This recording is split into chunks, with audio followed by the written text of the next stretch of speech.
દુકાળનો સમય હતો અને એક ખેડૂતના ભાઈ હતા, એની દીકરીના લગ્ન હતા, પણ પૈસા નહોતા. એટલે એને એમ થયું કે મારો મિત્ર છે ને એ બહુ પૈસા વાળો છે, લઈને થોડાક પૈસા કે ઉસીના લઈ આવું. તો એ રાતનો સમય હતો અને એના મિત્રની ઘરે ગયા ને વાત કરી કે ભાઈ મારી દીકરીના લગ્ન છે ને તે પૈસા જોઈશે, પૈસા લેવા આવ્યો છું અને મારી પાસે થાય ને તે હું તમને દઈ દઈ. અને એ ગયો, એના મિત્ર એને પૈસા આપ્યા, એ લઈ અને કે તમ તારે વાંધો નહીં, લઈ જા, તારી દીકરીને લાડે કોડે તું પરણાઈ જા અને હજી ઘટે પૈસા તો તું લઈ જાય છે એમ કીધું. પૈસા દીધા, એ ભાઈ એની ઘરે વહી ગયા અને જેને પૈસા આપ્યા હતા ને એ ભાઈ નિમાણા થઈને ઓસરીની કોરે બેઠા. તો એની પત્ની આવીને એમ કીધું કે પછી આવું મોઢું કરીને બેહું તું તો નહોતા દેવા તમારા મિત્રને પૈસા, નહોતા દેવા તમારા ભાઈબંધને પૈસા. એ કે એટલે મારું મોઢું નિમાણું નથી. તો કે કા?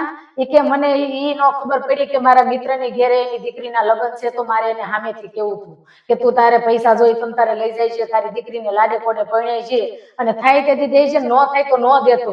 પણ એ મને એ વાતનું દુઃખ છે એટલે હું દુઃખી છું, એટલે હું ઉદાસ છું કે એને મારી ઘરે પૈસા માંગવા આવવા પડ્યા.